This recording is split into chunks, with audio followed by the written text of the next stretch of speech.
പാതിവില തട്ടിപ്പ് പ്രതി അനന്തു കൃഷ്ണനെ ക്രൈംബ്രാഞ്ച് ഇന്ന് കസ്റ്റഡിയിൽ വാങ്ങും. മൂവാറ്റുപുഴ GFM MC 1 കോടതിയാണ് കസ്റ്റഡി അപേക്ഷ പരിഗണിക്കുക.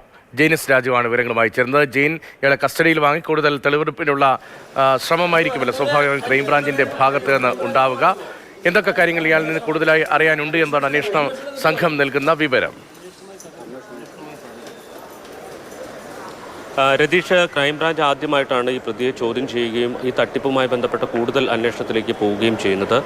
അല്പസമയത്തിനകം തന്നെ ക്രൈംബ്രാഞ്ചിന് ഈ പ്രതിയെ കസ്റ്റഡിയിൽ നൽകും എന്നാണ് പ്രതീക്ഷിക്കുന്നത്. മൂവാറ്റുപുഴ ജുഡീഷ്യൽ ഫസ്റ്റ് ക്ലാസ് കോടതി 1 ആണ് ഈ കേസ് പരിഗണിക്കുന്നത്.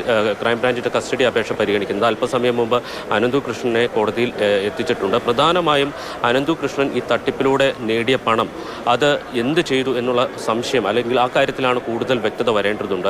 അതോടൊപ്പം തന്നെ സൈസ് ട്രസ്റ്റുമായി ബന്ധപ്പെട്ട അനന്തകുമാറിൻ്റെ ഇടപെടൽ, അദ്ദേഹത്തിൻ്റെ പങ്ക് ഉൾപ്പെടെയുള്ള കാര്യങ്ങളിൽ കുറച്ചുകൂടി വിവരങ്ങൾ പുറത്തു വരാനുണ്ട് എന്നുള്ളതാണ്. പ്രധാനമായും ഈ തട്ടിപ്പിലൂടെ ലഭിച്ച പണം അനന്തു കൃഷ്ണൻ എന്ത് ചെയ്തു, എന്ത് കാര്യങ്ങൾക്കാണ് ഉപയോഗിച്ചത് എന്നതടക്കമുള്ള കാര്യങ്ങളിലാണ് വ്യക്തത വരേണ്ടത്. കുറേ ഭൂമി വാങ്ങി കൂട്ടിയിട്ടുണ്ട് എന്ന വിവരം പുറത്തു വന്നിട്ടുണ്ട്. കൂടാതെ പാതിവില ഓഫറുമായി ബന്ധപ്പെട്ട് കുറേയേറെ സാധനങ്ങൾ, അല്ലെങ്കിൽ സ്കൂട്ടറും ലാപ്ടോപ്പും അടക്കമുള്ള കുറേയേറെ സാധനങ്ങൾ നൽകിയിട്ടുമുണ്ട്. അപ്പോൾ അതിനുശേഷം ലഭിച്ച തട്ടിപ്പിലൂടെ ലഭിച്ച പണം എന്ത് ചെയ്തു എന്നതടക്കമുള്ള കാര്യങ്ങളിൽ വ്യക്തത വരേണ്ടതുണ്ട്. അതോടൊപ്പം തന്നെ ചില രാഷ്ട്രീയ നേതാക്കളുടെ പേരുകൾ, പ്രത്യേകിച്ച് ഇടുക്കിയിലെ ചില ജനപ്രതിനിധികൾ അടക്കമുള്ളവരുടെ പേരുകൾ, അവർക്കൊക്കെ പണം നൽകിയെന്ന ഒരു വിവരം അനന്തു കൃഷ്ണൻ മൊഴിയായിട്ട് പോലീസിന് നൽകിയിട്ടുണ്ട്. അത്തരം കാര്യങ്ങളിലൊക്കെ കുറെ കൂടി വ്യക്തത വരേണ്ടതുണ്ട്. ആർക്കൊക്കെയാണ് പണം നൽകിയത്, എങ്ങനെയാണ് ഈ പണം നൽകിയത്, ഏതെങ്കിലും നിയമവിരുദ്ധമായി, പ്രത്യേകിച്ച് കള്ളപ്പണ ഇടപാടുമായി ബന്ധപ്പെട്ട കാര്യങ്ങൾ നടന്നിട്ടുണ്ടോ എന്നതടക്കമുള്ള കാര്യങ്ങളിലാണ് വ്യക്തത വരേണ്ടത്. എന്തായാലും അല്പസമയത്തിനകം തന്നെ കേസ് പരിഗണിക്കും.